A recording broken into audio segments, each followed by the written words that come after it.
이 시간 우리들의 눈을 밝히사 주님의 얼굴 바라보게 하시고 우리의 귀를 여시사 주 음성 듣게 하여 주시옵소서. 닫혀진 우리의 심령의 문이 성령의 은혜 가운데 활짝 열려지게 하여 주셔서 하나님 아버지 마음속에 품고 계시는 기쁨과 평안과 만족이 넘치는 복된 시간이 되게 하여 주시옵소서. 감사드리며 우리 주 예수 그리스도의 이름으로 기도드립니다. 아멘. 오늘은 부활절 둘째 주일로 지키는 주일입니다. 내부적으로는 목사들이 가장 싫어하는 주일 중에 한 주일이기도 합니다. 목사들이 주일을 싫어한다 라는 말이 무슨 말일까 하시겠는데, 출석률이 가장 저조한 주일이기도 해요. 1년을 통계로 했을 때. 왜 그럴까요? 지난주 부활주일이었거든요. 그러니까 부활주일에는 온 교회들이 다 행사해요. 총동원 주일이다, 가족 초청 주일이다, 뭔 주일이다 해가지고 모든 역량과 힘을 다 끌어서 부활주일에 초점을 딱 맞춥니다. 그러니까 웬만한 교회는 다 차요. 웬만한 교회는 다 차는데 우리 교회는 지난주도 안 찼거든요. 우리는 총동원 주일을 안 하니까. 제 목회 방침이 총동원 주일 그런 거 없으니까 그냥 평상시처럼 예배를 드리는데, 그래서 대부분의 교회가 오늘은 텅텅 빕니다. 왜요? 지난주에 힘을 너무 많이 써서. 뿐만 아니라 이번 주일이 뭐와 마지막으로 맞물리냐면 꽃놀이 마지막 주간으로 또 맞물려요. 우리 한국교회는 그게 굉장히 힘든 문제 중에 하나예요. 고난주간에도 꽃 못 봐. 그래 부활주일은 좀 볼 것 같은데 교회 일도 많아서 못 가. 그러니까 언제 가냐면 대부분 부활주일 다음 주일날 꽃놀이들을 많이 가시다고요.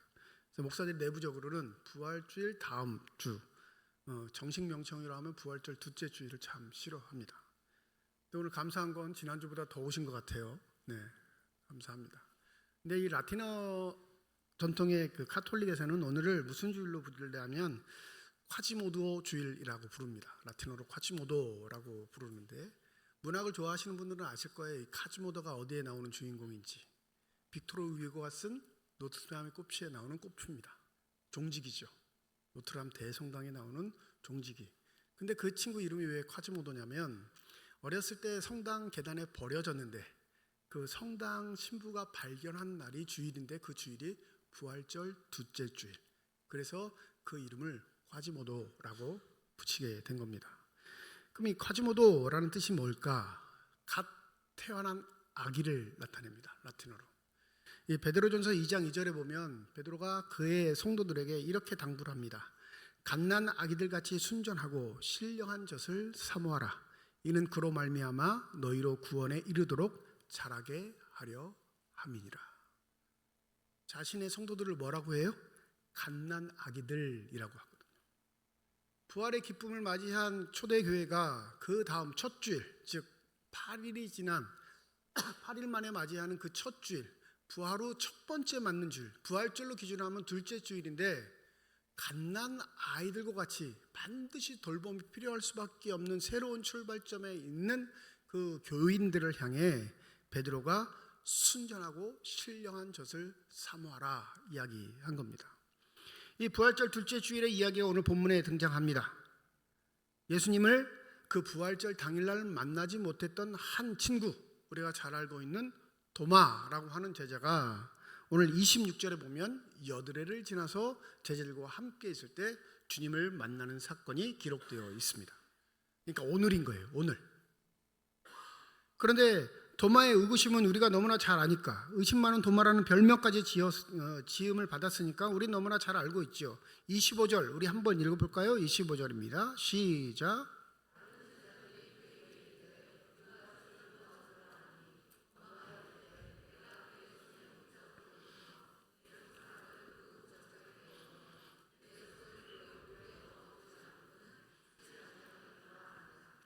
이 대회가 언제 이루어졌을까 추측해보면 이건 부활하신 그 날이 아닐까 싶습니다. 왜 그러냐면 부활하신 날 새벽에 여자 제자들을 만나신 이후에 저녁에는 숨어있는 자신의 집에 자기 스스로를 가두어 버린 제자들을 예수가 찾아가시는 사건이 요한복음 20장 19절에 기록되어 있습니다. 19절 제가 한번 읽어드리죠. 이날 곧 안식 후 첫날 저녁 때에 제자들이 유대인을 두려워하여 모인 곳의 문들을 닫았더니 예수께서 오사 가운데 서서 이르시되 너희에게 평강이 있을지어다.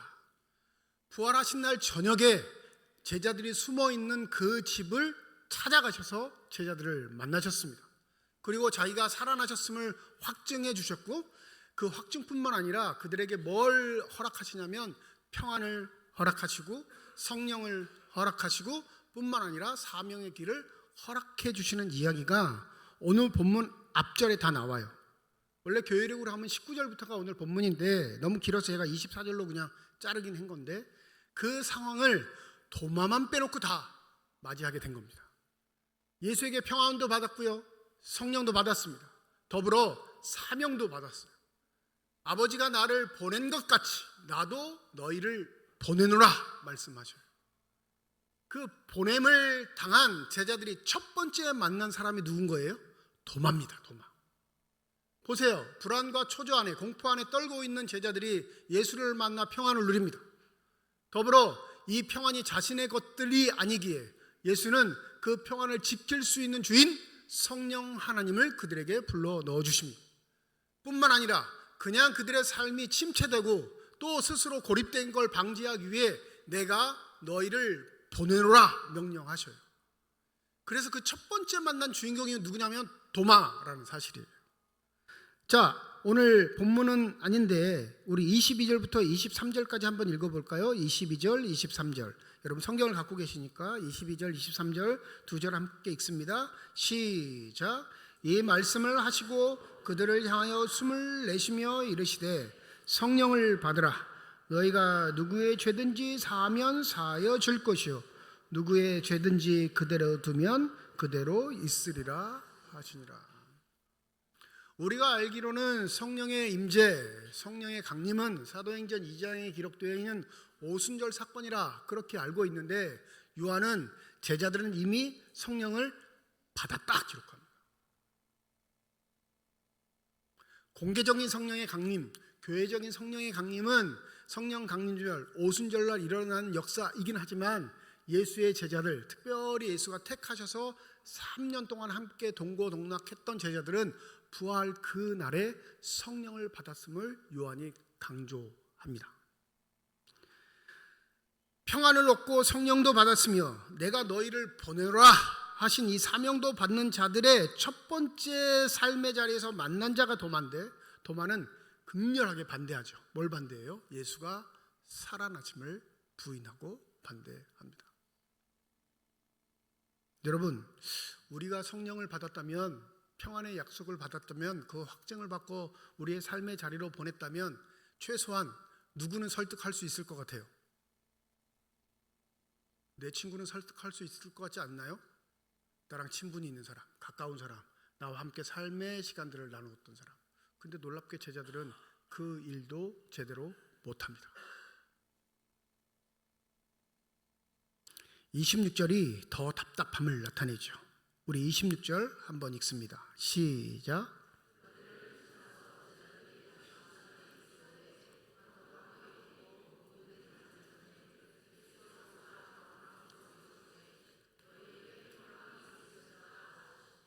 상황이 달라진 건 없습니다.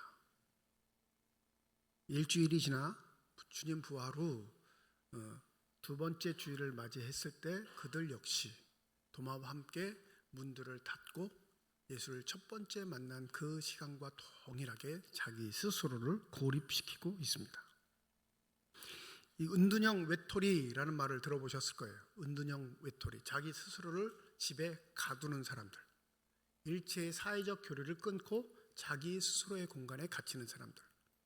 궁금해서 찾아봤어요. 우리나라에는 은둔형 외톨이가 얼마나 될까, 비율이 얼마나 될까 찾아보니까 전체 인구의 5%가 은둔형 외톨이래요. 근데 이게 일본하고 우리나라하고 그 기준이 좀 달라요.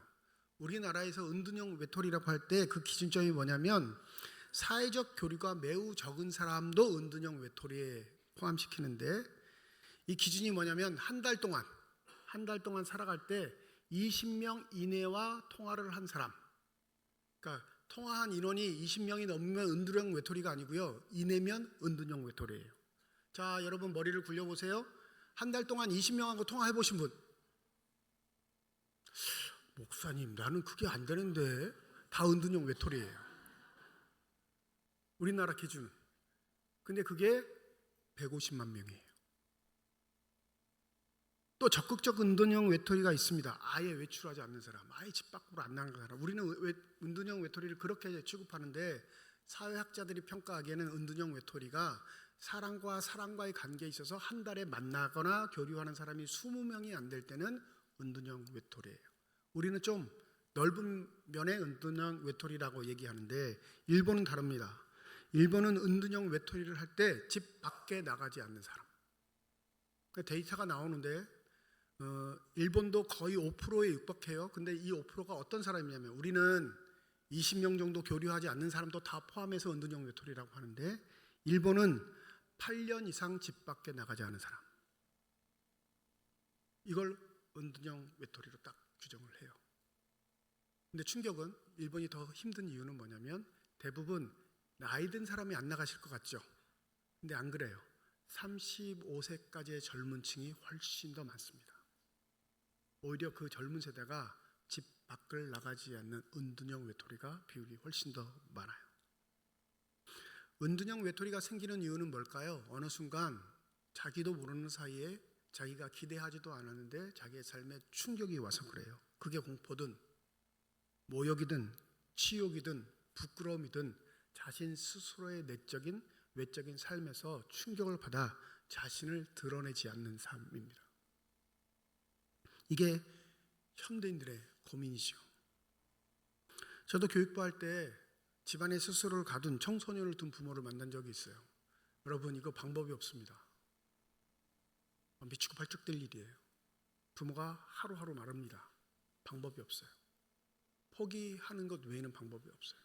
그가 스스로 문을 열고 나와야 되는데 강제로 문을 개방해봤자 또다시 더 깊은 수렁으로 빠져 들어가니까 이건 더 이상의 방법이 없는 현실. 처참하죠. 남 얘기니까 와 그러지 내 얘기면 와 소리도 안 나옵니다. 그냥 뼈가 마르는 상황. 어떻게 해결할 수 있을까요? 그 마음에 있는 공포, 두려움, 불안, 초조가 해소돼야 할 텐데 그게 쉽지 않거든요. 어디에서 무슨 충격을 받았는지, 어디에서 무슨 상처를 받았는지, 무엇 때문에 굴욕적인 생각들을 할 수밖에 없는지, 누가 자기를 죽이는 것도 아닌데 왜 스스로의 삶의 문을 닫아야 했는지 그 원인을 찾아내는 것도 쉽지 않습니다. 부활절 둘째 주에 제자들의 모습이 바로 그랬습니다. 그래서 오늘 26절에 보면 문이 닫혔는데 라고 하지 않고 복수형을 써요. 뭐가 닫혔대요? 문들이 닫혔는데 복수형을 쓴다고. 문 하나 닫은 게 아니라 몇 개를 닫은 거예요? 문이란 문은 죄다 다 닫은 거예요. 왜요? 누군가 자기들을 치고 들어오지 못하도록. 이미 부활절날 예수께서 그들에게 평안을 허락하셨습니다. 이미 예수께서 그 평안을 지키시기 위해 그들에게 성령도 허락하셨습니다. 뿐만 아니라 갇혀있지 말라고 그들에게 사명도 주셨는데 내가 너희를 보낸다 말씀하셨는데 놀랍게도 도마 한 사람에게만 찔끔 말하고 이 모든 제자는 자기 스스로를 또다시 집에 가두는 형국이 되었습니다. 교회의 모습과 동일하지요. 예수의 부활을 첫 번째 기뻐해야 하는 교회도 역시 그 예수의 부활을 내적으로 숨겨야만 합니다. 왜요? 그건 본 적도 없고 들은 바도 없기 때문에 그렇죠. 예수의 부활의 목격자가 첫 증인들이 여자인 것도 바로 거기에 연유합니다. 가장 힘있고 권세 있는 자가 그 얘기를 해주면 교회가 그나마 숨이라도 쉴 텐데 교회는 그 부활의 증인이 여자라 고백했기에 그 누구도 그 의견에 동조하지 않습니다. 예수의 부활로 새롭게 생명을 얻은 교회가 첫 번째 예배를 드려야 하는 둘째 주일에도 여전히 그들은 자신의 삶의 자리를 가두는 것으로만 한정하고 있습니다. 우리의 모습과도 마찬가지입니다. 예수를 믿는다 하면서 삼위일체 하나님이 나에게 은혜를 준다 하면서도 우리의 삶의 현실에서 당하는 어려움과 고통 속에는 그 삼위일체 하나님의 힘이 무용지물이 되는 상황. 그럴듯하게 여기 나와 있지만 제자들과는 전혀 다를 바 없는 삶을 사는 거예요. 내 스스로 닫아요. 내 마음의 문을. 내 삶의 경계를 정하고 그 경계 안에 누구도 들어오지 못하게 막는 게 내 삶의 안정이라 착각합니다. 불안도 있고요, 초조도 있으며 고통도 있고 아픔도 있습니다.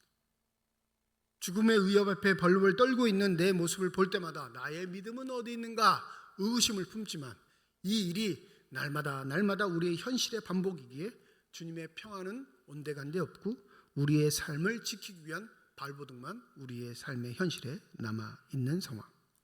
이게 부활절 둘째 주일을 맞이하는 우리들의 삶의 모습입니다. 놀랍게도 주님은 녹화하고 들어오셨어요? 그냥 들어오셨어요?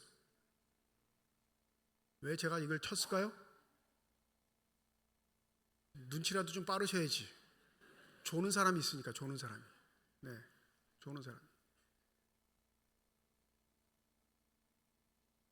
문들을 닫아도, 우리의 삶의 공간을 닫아도, 우리 스스로가 많은 사람들과 장벽을 쌓고 은둔형 외톨이가 되어도 우리를 뚫고 오시는 하나님의 은혜가 있음을 잊지 마시기 바랍니다.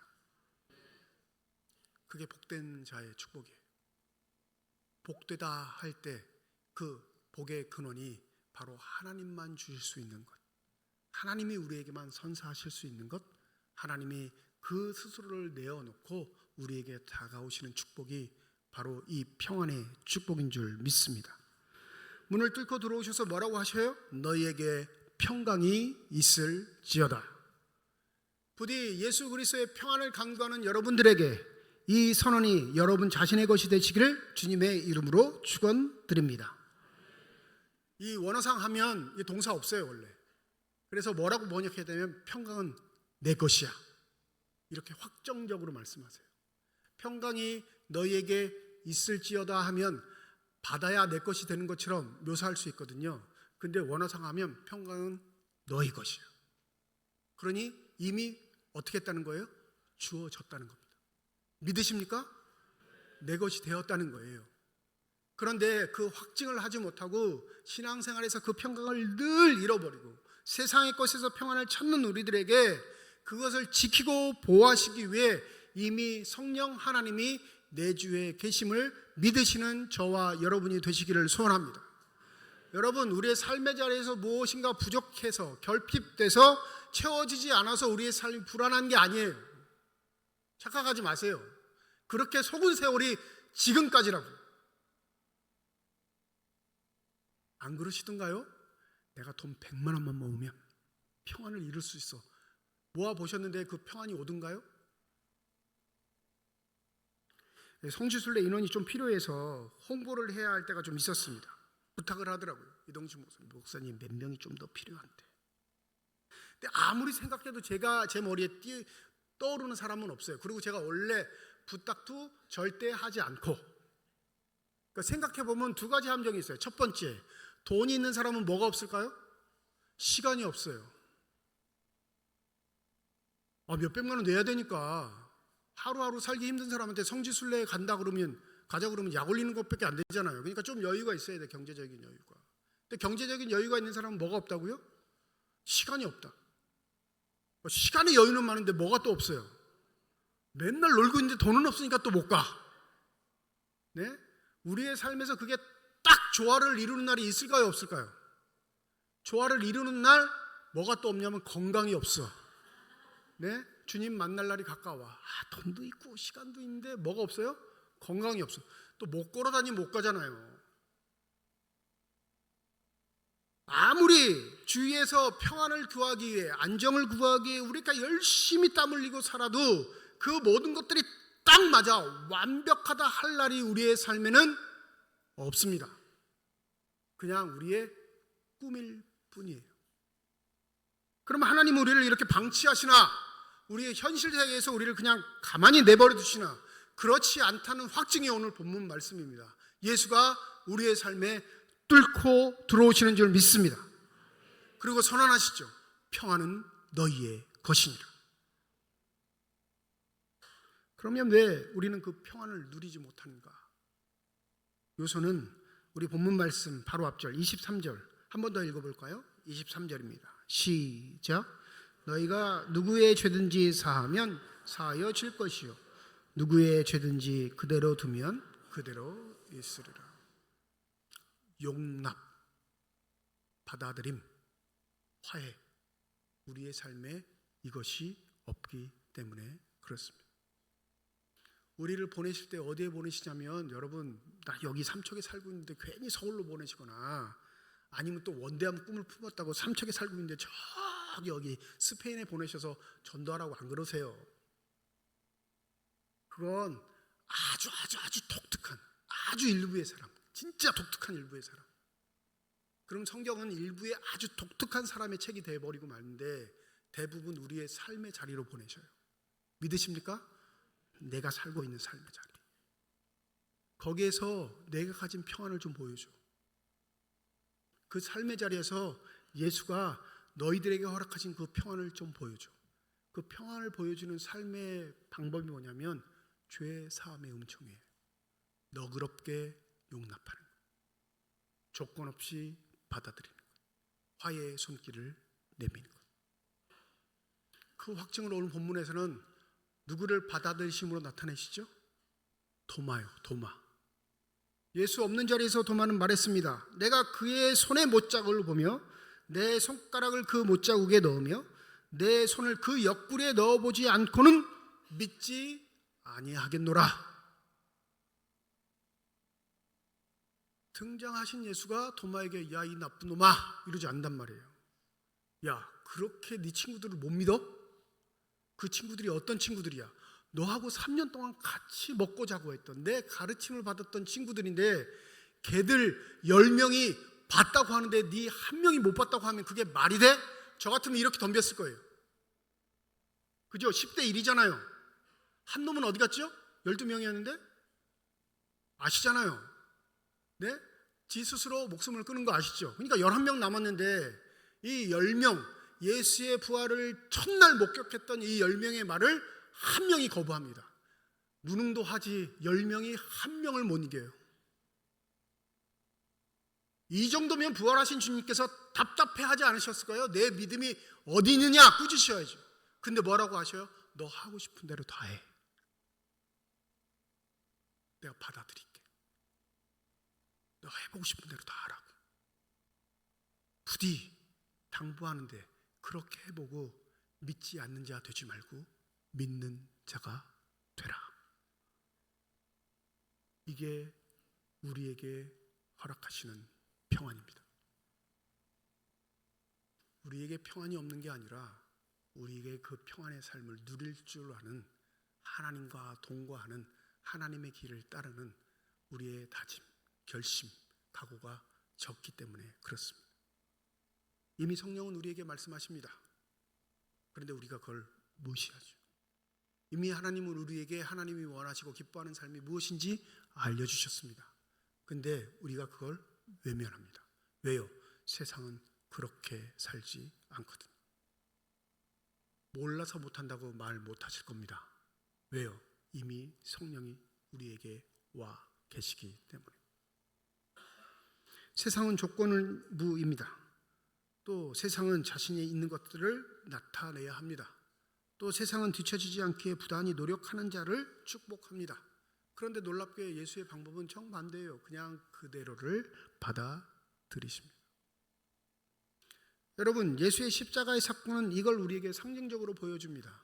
그분이 힘이 없어서, 능력이 없어서, 그가 부리는 군인들이 없어서 십자가에 못 박히신 게 아님을 우리가 압니다. 믿으십니까? 부활하시면 최소한 뭘 하셔야 될까요? 보복이라도 하셔야죠. 보복. 야, 이놈들아 봤지? 내가 살아났어. 이렇게 보복적인 말씀이라도 하셔야 되는데 그 부활도 아주 소수의 연약한 사람들, 그를 신뢰하고 따르는 몇몇 사람들에게만 확증하시고 그냥 훅 하늘로 올라가셨습니다. 그러니까 대단히 권세 있는 대부분의 사람들은 예수의 부활을 사실이라 말합니까? 가짜라 말합니까? 가짜일 수밖에 없어요. 왜요?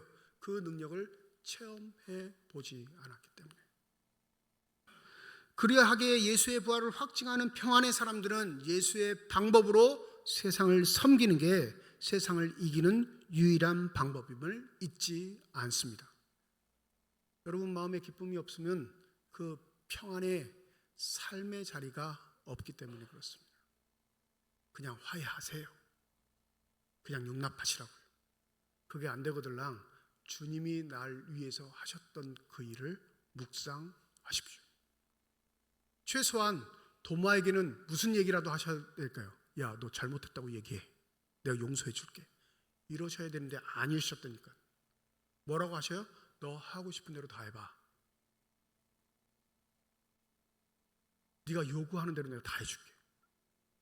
그리고 부득이 당부하는데 믿음이 있는 자로 살아라. 여러분, 교회 다니면서 자꾸 시험 받았다 말씀하지 마세요. 제가 시험에 들어요. 시험에 든다라는 본질의 뜻이 뭘까요? 내가 상처받았다는 거예요.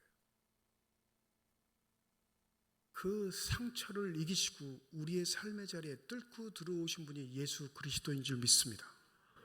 내가 대접받고 싶은데 대접 안 해줘서, 내 자리를 지키고 싶고 자랑하고 싶은데 그 누군가 인정해 주지 않아서, 나 사회에서 꽤 잘 나가는 사람들 교회만 오면 멍청구리 취급을 해서, 다 내가 주인인 삶입니다. 근데 예수는 단 한 번도 부활하신 이후에도 야, 너희들 왜 나를 인정 안 해? 너희들 내가 어떤 사람인지 몰라? 내가 너희들 위해서 무슨 일을 했어? 말씀하지 않으셨어요. 오히려 예수 도마에게 뭐라고 하시죠? 야, 네가 하고 싶은 대로 다 해. 믿음 있는 자로서의 태도를 요구하지 않으시고 그들의 도마를 받으시며 하시는 말씀, 믿지 않는 자가 되지 말고 믿는 자가 되라. 그게 내 심령 가운데 아멘으로 감동되시면 여러분, 우리에겐 이제 그 평안의 복을 삶의 자리에서 증거하는 역할이 남은 줄 믿습니다. 아버지께서 나를 보내신 것 같이 나도 너희를 보내노라. 제일 가까운 사람에게 내 평안이 전해지고 있는가? 부부끼리 생활하시면 오늘 집에 가서 꼭 물어보시길 바랍니다. 내 평안이 당신에게 전해져? 그렇게 물어봤는데 얼굴이 이그러지시길랑 더 이상 묻지 마세요. 또 싸웁니다. 평안을 간과하는 얘기했다가 부부싸움이 일어나면 목사님 때문에 또 싸웠다고 소문날 거 아니에요. 내 삶의 자리에 평안을 주시는 하나님의 복, 그것이 나의 삶의 가치가 되면 그 평안은 내 상대방을 용납하고 받아들이며 조건 없이 그를 수용하는 삶의 모습으로 반드시 열매 맺게 될 줄 믿습니다. 그리하여 부활절 둘째 주일은 그 누구도 한 사람도 빠짐없이 주의 돌보심이 필요한 갓 태어난 어린아이와 같은 주일이라 명명하게 된 겁니다. 한 번도 경험해보지 못한, 한 번도 체험해보지 못한 하나님의 원색적인 돌보심, 그 평안이 바로 여러분의 삶 속에, 우리 삶 속에 임하고 계심을 기억하시고 그 평안이 수용과 용납, 용서의 삶으로 나타날 수 있는 귀한 은혜가 있으시기를 주님의 이름으로 축원드립니다. 기도하겠습니다.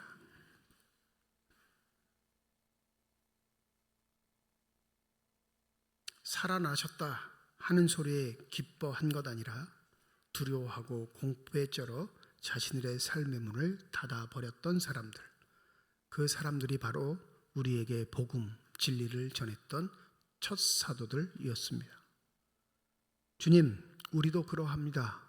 교회에 와서는 주님이 우리에게 평안을 주셨다 담대하게 말하지만 교회 문을 열고 삶의 자리에 가서는 그 평안이 우리에게 없음을 우리의 삶의 자리에서 여실히 드러냅니다. 시기하고 질투하며 다툼하며 비방하고 남들이 가진 것을 갖지 못해 악의 다툼하는 세상에 똑같은 모습으로 우리 살아갑니다. 부디 우리의 삶의 자리에 오셔서 우리의 불안과 초조와 공포를 사라지게 하여 주시옵시고 평안은 너희의 것이니라 선언하셨던 그 선언의 고백이 우리 삶에 있게 하여 주시옵소서. 그리하여 우리의 삶의 평안이 진정한 용서와 진정한 용납이 그대로 받아들이는 아름다운 삶의 모습들이 가득 넘쳐나게 하여 주시옵소서. 감사드리며 우리 주 예수 그리스도의 이름으로 기도드립니다. 아멘.